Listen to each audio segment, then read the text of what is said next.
Yesterday, Manchester United won against Arsenal 2-0, 5-3 aggregate. I think Ten Hag is really doing a great work in Manchester United right now.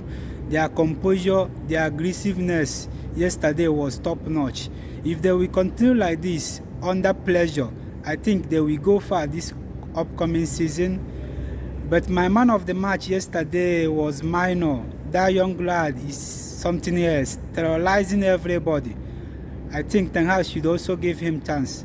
And also Sancho really performed well yesterday. I think Ten Hag should also stop playing Sancho out of position and play him in his favorite position. I think he will bring the best out of him.